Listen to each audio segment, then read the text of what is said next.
Right. Now, you know that the people who have opposed your efforts in this and who continue to be your critics say that this was really just a ploy to get Bill Powers. That this was, from the very beginning, that was your agenda item only, was to get President Powers out of his job. And you know that some people even see the hand of people who are responsible for you being in this position, that it was their agenda that you've been put in there to execute. You know, you've heard that. Right, sure. Right. What do you say about that? I'd say it's untrue. I mean, it's absolutely untrue. And the first president that I went out of my way to visit with and to attempt to build a relationship was President Powers.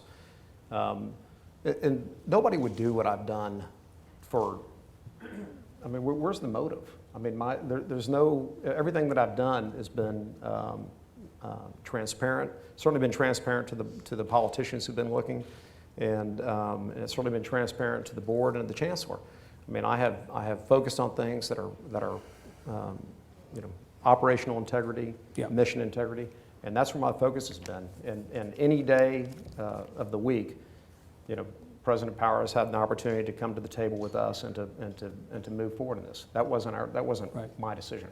So you were not out to get President Powers. Are you out to get him now? People will say, well, whatever was the case previously, it seems to be this region's, and maybe not only this region's, but it seems to be this region's singular mission to make sure that President Powers is no longer President Powers as quickly as possible. Well, it would be disingenuous for me to say that now that he has turned in his resignation, you know, what some would call a forced resignation, and he leaves June 1st. June 2nd, yeah. June 2nd. Right. That, therefore, I think it's okay that we continue to sit in this dysfunctional environment, because I don't. Well, you've in fact said specifically that. You said to Skip Hollandsworth of Texas Monthly earlier this year, after President Powers had announced his intention to resign on June 2nd of 2015, this is a quote from you, "The fact remains, the board cannot do its job as long as he remains president." That's Can you correct. explain that, please? I'm going to go back a little bit, and I have, first of all, a couple words about Chancellor Cigarella. I have not met a kinder, smarter man than Francisco. Just a terrific guy and a great leader. But we've been put in a position, he was put in a position in 2010 where I frankly think that the board failed him. You know, he came to the board, his executive vice chancellors came to the board, and they had an issue with their president. And the board leadership did not support him. And when you do that, you undermine his authority. And he's been struggling with that ever since. And I think he has done the best he could under the circumstances. But basically, we're in a situation where the board, you know, lost its ability to govern at UT for a variety of reasons. So I don't think that we, as a board, even prior to my arrival, have been in a proper governance position at UT Austin for many years. Doesn't he work for you, though? I mean, in theory, some combination of I mean, you know the mechanism is a little more complicated than what I'm about to say. Right. But in theory, if the president is an obstacle to the proper governance of the system, or he's a cancer on the University of Texas at Austin, however one might characterize it if one opposed him, theoretically, the regents have the power to orchestrate directly or indirectly the outcome that you're talking about. Sure. So why haven't you? Yeah, you would think so the strange environment we find ourselves in is this, and I've learned a lot about this. I thought I was going to be dealing with faculty issues and traditional higher ed issues when I came on the board. I didn't realize the political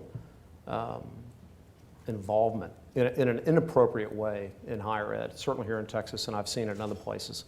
But the reality of it is, you know, we had Senator Kel Seliger, who was chair of higher ed for the Senate, actually trying to make a law passed in the House to limit the board's ability to do just that, to fire the president of the University of Texas if the board so chose.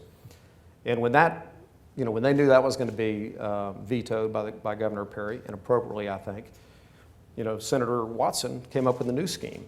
His new scheme was, when Chairman Foster was being reappointed and Regents Aliseda and Hildebrand were coming up, he created a Gordian knot for us. He took a situation where he asked the three of them, would they agree that they would not agree to fire the president of the University of Texas unless the chancellor brought the motion forward. Well, I think it was completely inappropriate for the senator to ask that question, number one, in terms of a conflict between the the executive branch and the legislative branch. But more importantly, that's not how our rules work. Okay, that's not exactly how a president gets dismissed.